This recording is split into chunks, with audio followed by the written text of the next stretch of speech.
नमस्कार, स्वागत है आप सभी का। आप देख रहे हैं एबीसी 24। मैं हूं आपके साथ श्रवण तंबोले। बुलेटिन में सबसे पहले आज बात करते हैं प्रयागराज में आज महाकुंभ में योगी कैबिनेट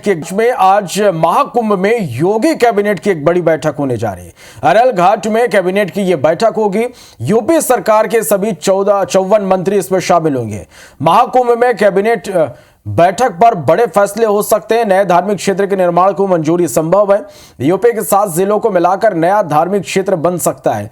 चंदौली, गाजीपुर को शामिल किया जा सकता है। जौनपुर, मिर्जापुर, भदोही को भी शामिल किया जा सकता है। चित्रकूट प्रयागराज एक्सप्रेसवे पर भी फैसला आज संभव है। दोपहर 12 बजे प्रयागराज में बैठक होगी। कैबिनेट मंत्रियों के साथ सीएम त्रिवेणी संगम में स्नान भी करेंगे। सीएम योगी समेत सभी मंत्री संगम में डुबकी लगाएंगे। तो आज महाकुंभ में योगी कैबिनेट की एक महत्वपूर्ण बैठक होगी। अरैल घाट में कैबिनेट की यह बैठक होगी। यूपी सरकार के सभी 54 मंत्री इसमें शामिल होंगे। महाकुंभ में कैबिनेट बैठक पर कई बड़े फैसले हो सकते हैं। नए धार्मिक क्षेत्र के निर्माण को मंजूरी संभव है। यूपी के 7 जिलों को मिलाकर नया धार्मिक क्षेत्र बन सकता है। चंदौली, गाजीपुर को शामिल किया जा सकता है। जौनपुर, मिर्जापुर, भदोही को शामिल किया जा सकता है। चित्रकूट प्रयागराज एक्सप्रेस पर भी इस बैठक में फैसला संभव है।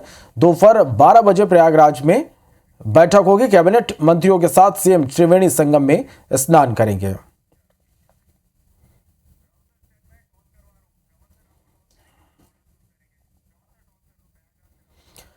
चलिए, और प्रयागराज से सीधे लाइव बुलेटिन आप देखिए हमारे सहयोगी राहुल सौमित्र के साथ।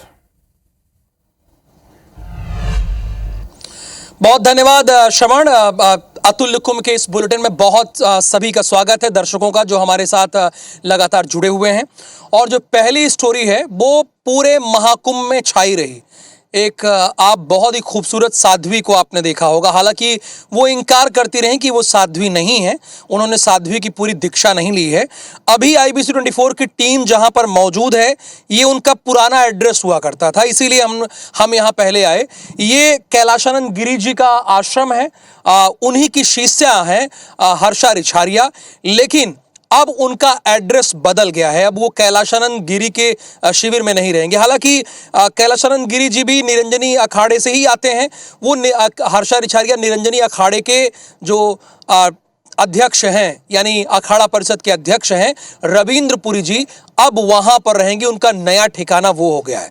उन्होंने ये भी कहा है IBC 24 से कि उनको पिता मिले हैं, यानी रविंद्रपुरी को, अखाड़ा परिषद के अध्यक्ष को उन्होंने पिता का दर्जा दिया है। तो नया एड्रेस कहां, क्या, कौन सा होगा हर्षा रिछारिया का, उनका क्या अनुभव रहा, वो आपको सुनाते हैं।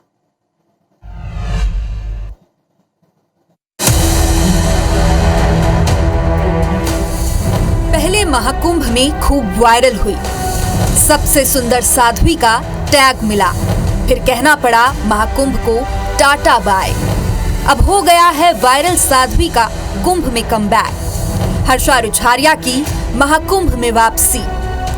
जी हां, महाकुंभ में सबसे सुंदर साध्वी के नाम से वायरल हुई मॉडल से साध्वी बनी हर्षा रिछारिया की अब महाकुंभ में वापसी हो गई है। कंट्रोवर्सी के बीच हर्षा को कुंभ छोड़ना पड़ा था, लेकिन अब हर्षा एक बार फिर महाकुंभ लौट आई है, वो भी एक नए एड्रेस के साथ। हर्षा रिछारिया ने कैलाशानंद का पंडाल छोड़ दिया है और अब रविंद्रपुरी के आश्रम में रहेंगी और फिर से रथ पर सवार होकर स्नान के लिए जाएंगी। दरअसल महाकुंभ में पेशवाई के रथ पर बैठने पर चर्चा में आई हर्षा रिछारिया अब अखाड़ा परिषद के अध्यक्ष रविंद्रपुरी के संरक्षण में रहेंगी। हर्षा ने रविंद्रपुरी को अपना पिता बताया है और साथ ही कहा कि वो फिर से शाही रथ पर बैठकर अमृत स्नान करने जाएंगी।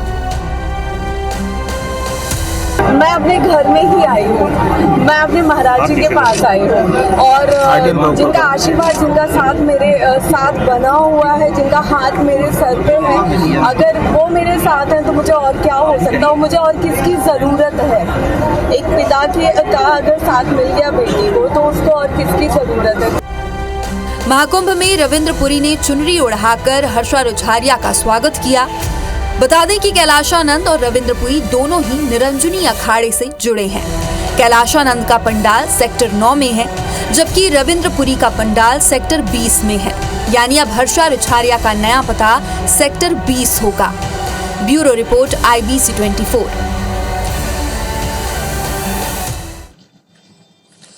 तो इस बीच एक बड़ी खबर है, योगी आदित्यनाथ की कैबिनेट की बैठक आज होनी है और कैबिनेट की बैठक के सभी सदस्य यहाँ पर आपको इन्फॉर्मेशन हम दे दें कि सभी सदस्य 54 सदस्य यहाँ पर पहुँचेंगे, अरेल घाट पर पहुँचेंगे। 12 बजे ये मीटिंग होनी, कैबिनेट की मीटिंग होनी है और इस दौरान आपको ये भी बता दें अपने दर्शकों को कि कई अहम फैसले लिए जा सकते हैं। जो स्क्रीन पर आप देख रहे हैं, योगी आदित्यनाथ की कैबिनेट की बैठक में कई अहम फैसले लिए जा सकते हैं। अच्छा, 2019 का जो कुंभ का पर्व था, इसके पहले कुंभ, ये तो पूर्ण कुंभ है, उसमें भी योगी आदित्यनाथ की कैबिनेट की बैठक यहाँ पर हुई थी और कई अहम फैसले लिए गए थे। यूपी सरकार के सभी 54 मंत्री इसमें शामिल होंगे। महाकुंभ के कैबिनेट बैठक में बड़े फैसले हो सकते हैं। नए धार्मिक क्षेत्र के निर्माण को मंजूरी संभव है। यूपी के 7 जिलों को मिलाकर नया धार्मिक क्षेत्र बन सकता है। विस्तार से जानकारी देंगे रवि सिसोदिया हमारे साथ जुड़े हुए। रवि, अभी आप कहाँ मौजूद हैं और योगी आदित्यनाथ की कैबिनेट की बैठक में आज कौन कौन से प्रस्ताव पारित हो सकते हैं, इसकी क्या क्या संभावनाएं हैं? देखिए, मेला क्षेत्र के सेक्टर 5 के पास में मौजूद हूँ। फिलहाल लगातार लोगों का आना जारी है, लेकिन आज सबसे महत्वपूर्ण दिन जो है वो है यूपी के जो सीएम है योगी आदित्यनाथ, उनकी कैबिनेट की बैठक यहाँ पर होना है। और जैसा कि आपने बताया कि धार्मिक क्षेत्र का एक नए धार्मिक क्षेत्र को मंजूरी यहाँ पर मिल सकती है, लेकिन सबसे महत्वपूर्ण है कि 29 तारीख को जो मौनी अमावस्या होना है उसको लेकर भी सीएम अपने कैबिनेट मंत्रियों के साथ में यहाँ पर एक डिस्कशन करेंगे, क्योंकि 8 से 10 करोड़ लोग यहाँ पर आने वाले हैं। साथ ही उत्तर प्रदेश में जितने भी बड़े निर्माण कार्य होना है उन पर भी यहाँ पर एक विस्तृत चर्चा होनी है कि नए कामों को मंजूरी मिलना है, उसको लेकर एक चर्चा होनी है। जिस तरीके से 2 नए जिले जो हैं मिर्ज़ापुर और जौनपुर, इनको मिलाकर भी धार्मिक क्षेत्रों में को मिलाना है और एक बड़ा धार्मिक क्षेत्र बनाना है, तो इन सभी को लेकर काफ़ी विस्तृत चर्चा यहाँ कैबिनेट में होनी है। पिछले 2019 के भी अर्धकुंभ में भी यूपी के जो सीएम है योगी आदित्यनाथ, उन्होंने अपनी कैबिनेट की बैठक यहीं पर रखी थी। उनका साफ संदेश है कि कैबिनेट की बैठक यहाँ पर भी करने का उद्देश्य है कि धार्मिक नगरी है उत्तर प्रदेश और जिस तरीके से महाकुंभ यहाँ पर हो रहा है,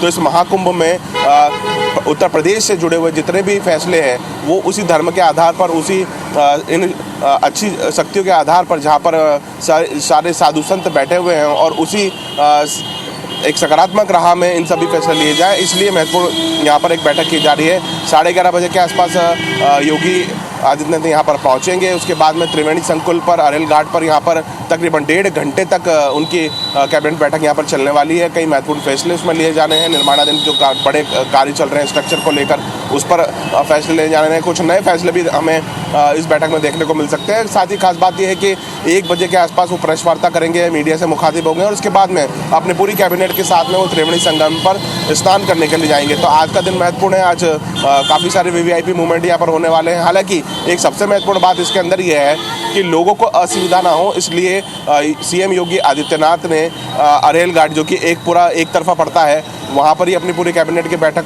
रखी है और उसके बाद सीधे वो संगम पर माना जा सकता है कि बोट के माध्यम से संगम तक जाएंगे और वहाँ पर स्नान करेंगे, ताकि जो मेला क्षेत्र में आम पब्लिक है उनको वीआईपी मूवमेंट से कोई तकलीफ ना हो। इसलिए उन्होंने अपने पूरे एक शेड्यूल को इस तरीके से बनाया है कि आम जनता जो है मेले में पहुंच रही है उनको वीआईपी मूवमेंट से तकलीफ ना हो। हालांकि जो वीआईपी रूट्स बनाया हुआ है उसके मुताबिक ही सारा रूट प्लान किया है, सारा वीआईपी रूट प्लान किया हुआ है। लेकिन आज इसका ख्याल भी रखना चाहिए रवि, जैसा कि आप कह रहे हैं कि आम जनता को तकलीफ ना हो, चूंकि आम जनता को तकलीफ बहुत हो रही है। बहुत सारे रिएक्शन आ रहे हैं वीआईपी मूवमेंट से, लोग बहुत परेशान हैं, खासकर जो लाव लश्कर के साथ चल रहे हैं।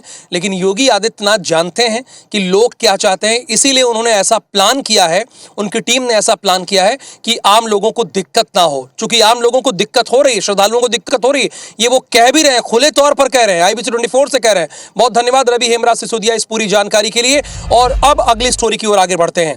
देखिए, 29 जनवरी तक 20 से 25,000 नागा साधुओं की दीक्षा कंप्लीट हो जाएगी, पूरी हो जाएगी।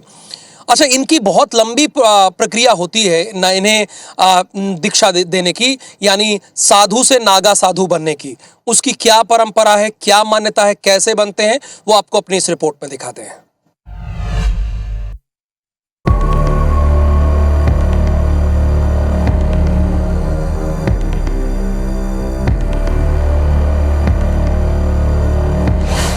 निर्वस्त्र तन, भभूत लपेटे, मोह माया से दूर, इच्छाओं के परे, साधना में लीन।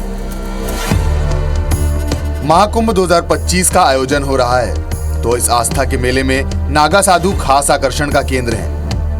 नागा साधुओं को जो भी देखता है वह उनका जीवन देख आश्चर्यचकित हो जाता है। नागा साधु सनातन धर्म के रक्षक माने जाते हैं। इतिहास में इन्होंने धर्म की रक्षा के लिए कई लड़ाइयों में हिस्सा लिया है।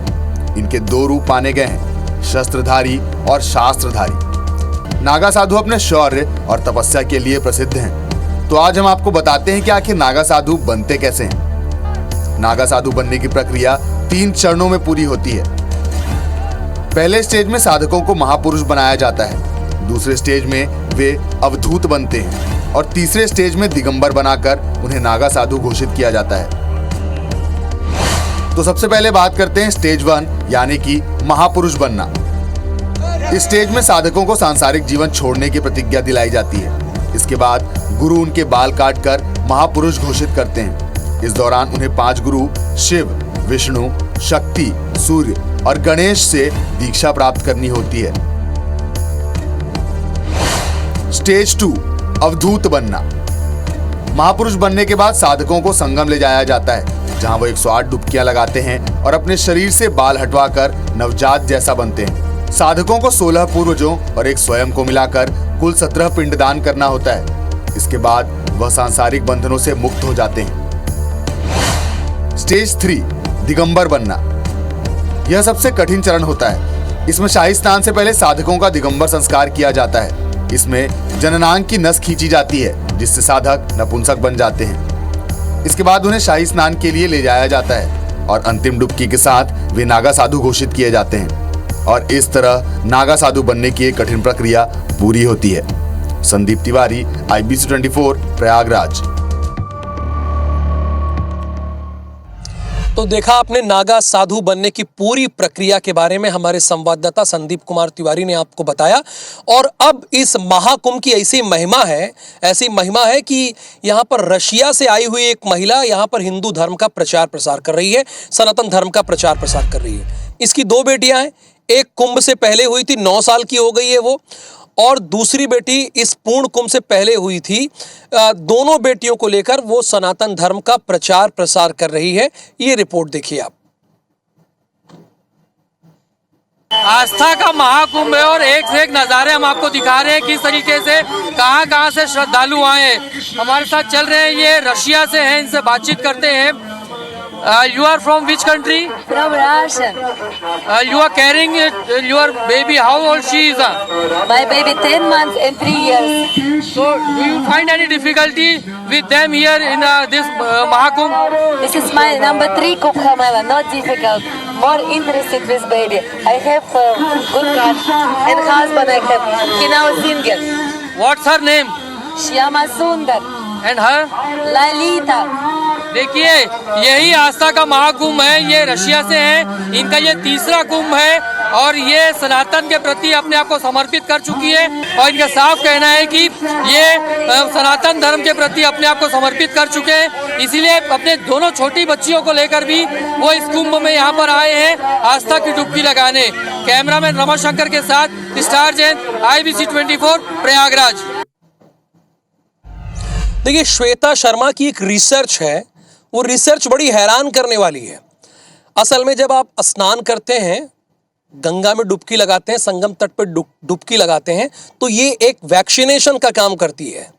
जैसे आप वैक्सीनेशन का इस्तेमाल करते हैं ना बीमारियों से दूर होने के लिए, उसी तरह से अगर आप महाकुंभ के इस पर्व में आते हैं, संगम तट पर स्नान करते हैं, गंगा तट पर स्नान करते हैं, तो ये एक वैक्सीनेशन का काम करती है। ये बता रही है, एक रिसर्चर है श्वेता शर्मा। आप उनकी रिपोर्ट देखिए जरा।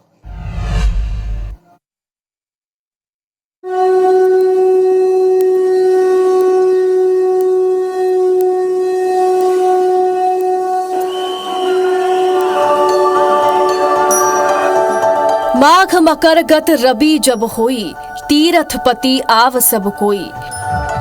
देव दनुज किन्नर नर श्रेणी, सादर मज्जहि सकल त्रिवेणी। महाकुंभ की महिमा का बखान तो शास्त्रों में बहुत है, लेकिन ये जानना भी जरूरी है कि आखिर कुंभ स्नान की इतनी महिमा क्यों है। आखिर क्या वजह है कि हिमालय की कंदराओं से निकलकर भी साधु सन्यासी कुंभ स्नान के लिए तीर्थराज पहुंच जाते हैं। आखिर क्यों देव दानव भी कुंभ स्नान को ललायत रहते हैं।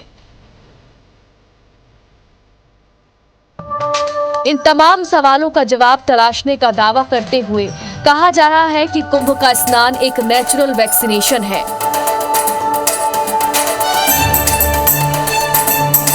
सेंटर फॉर सनातन रिसर्च की राष्ट्रीय सचिव श्वेता शर्मा ने एक किताब लिखी है, जिसका विमोचन जूना अखाड़ा के प्रमुख महामंडलेश्वर स्वामी अवधेशानंद गिरी ने किया।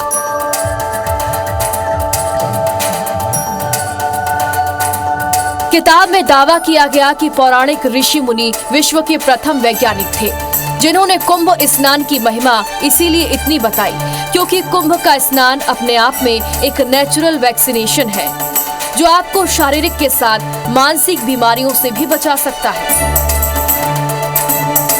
देखिए, ऐसा हो रहा था कि बहुत टाइम से बड़े रिसर्च चल रही थी कि कुंभ का स्नान हो रहा है तो क्यों सब पीछे भी पड़े हुए थे, पूरा विश्व की सारा दुनिया भागती चली जा रही है, ऐसी क्या बात है। तो अब मेन हम लोगों ने क्या ये सोचा कि क्यों नहीं हम इसको वैज्ञानिक तौर पे सिद्ध करें। तो एक्चुअली इसमें ऐसा क्या होता है कि एक बैक्टीरियोफेज पाया जाता है। सदियों से हमारे जो ऋषि मुनि थे ना, वो वैज्ञानिक ही थे। कुंभ के स्नान से हमारे ऊपर एक इस तरीके की शीट बन जाती है कि हमें बहुत सारी बीमारियों से उसकी राहत मिलती है। इवन जो हम इसमें कल्पवास करते हैं, 1 महीने तक जब यहाँ पे कल्पवास किया गया, उसके बाद जब लोगों के टेस्ट हुए, बहुत सारे टेस्ट हुए, तो उससे ही पाया गया कि इनके अंदर एक इस तरीके की एक ऊर्जा, एक ऐसी चीज़ इनके अंदर पाई गई जो नॉर्मल इंसानों से बहुत अलग थी। बुक में मैंने बहुत सारी डॉक्टर्स से भी इस बारे में पढ़ करके बताया और सब कुछ किया। अपनी इस किताब में श्वेता शर्मा ने साइंटिफिक और मेडिकल रिसर्च के आधार पर ये भी दावा किया कि कल्पवास यानी कि पूरे संयम से पूरे कुंभ के दौरान गंगा किनारे रहकर संगम में डुबकी लगाने वालों का स्वास्थ्य बेहतर हो जाता है। दावा है कि कुंभ स्नान से रोग प्रतिरोधक क्षमता भी बढ़ती है और इसीलिए वैज्ञानिक दृष्टिकोण रखने वाले हमारे ऋषि मुनियों ने कुंभ स्नान को धार्मिक महत्व से जोड़ दिया। उन्होंने काल गणना के आधार पर ये भी बताने की कोशिश की कि क्यों 144 साल बाद हो रहे प्रयागराज महाकुंभ की इतनी महिमा है।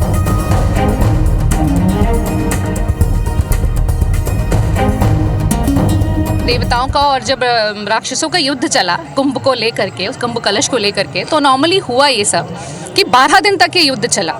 तो जो 12 दिन थे वो देवताओं के 12 दिन थे और जो देवताओं के 12 वर्ष हुए वो हमारे 144 वर्ष हो गए। तो ये जो महाकुंभ का अवसर हो रहा है, ये नॉर्मल अवसर नहीं है। ब्रह्मांड की शक्तियां हम सोच भी नहीं सकते कि हम कहाँ खड़े हुए हैं इस समय। संपूर्ण ब्रह्मांड की वो शक्तियां इस समय मौजूद हैं हमारे और आपके बीच में, जो हमें आशीर्वाद दे रही है प्रत्यक्ष रूप से अप्रत्यक्ष रूप के। यहाँ की जो मिट्टी है ना, ये सबको लेके जानी चाहिए, क्योंकि पता नहीं कितने कितने देवी देवताओं का किसका किसका इन्होंने यहाँ पे पैर रखे होंगे, उनके अंश अभी भी विद्यमान होंगे। तो ये नॉर्मल कुंभ नहीं है। हमारी जो पीढ़ी है ना, ऐसी तो हमारे शायद दादा परदादाओं के टाइम पे भी नहीं हुई होगी, जो हमें सौभाग्य मिल पा रहा है।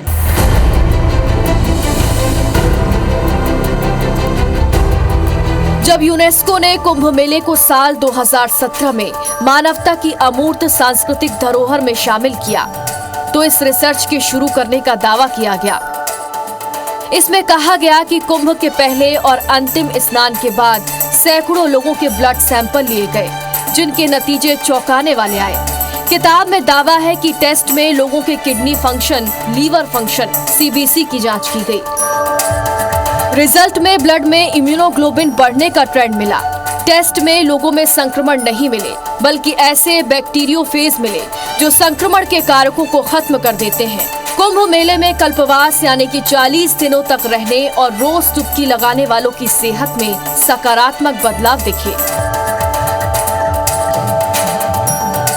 हालांकि हम IBC 24 पर इस रिसर्च की प्रामाणिकता की पुष्टि तो नहीं करते, लेकिन सेंटर फॉर सनातन रिसर्च कुंभ के स्नान के नेचुरल वैक्सीनेशन होने का दावा जरूर कर रहा है। श्वेता शर्मा ऑथर है। उन्होंने कुंभ का स्नान नेचुरल वैक्सीनेशन ये एक बुक लिखी है और इसके ज़रिए बताने की कोशिश की है कि किस तरह से आप आत्मिक तौर पर मानसिक तौर पर स्वस्थ रह सकते हैं यदि आप कुंभ का स्नान करते हैं। और साथ ही साथ 144 वर्षों बाद इस कुंभ की महत्ता क्या है ये भी इन्होंने अपने किताब के ज़रिए प्रतिपादित करने की कोशिश की है और अपील लोगों से कर रही हैं कि वो ज़रूर इस महाकुंभ में आएँ, नेचुरल वैक्सीनेशन अपना ज़रूर करवाएँ। कैमरामैन अखिलेश दुबे के साथ विजेंद्र पांडे, IBC 24, प्रयागराज। अतुल्य कुंभ के इस बुलेटिन में फिलहाल के लिए इतना ही, लेकिन अतुल्य कुंभ से जुड़ी हर खबर आपको IBC 24 पे मिलेगी। बने रहिए हमारे साथ। मुझे दीजिए अनुमति। नमस्कार।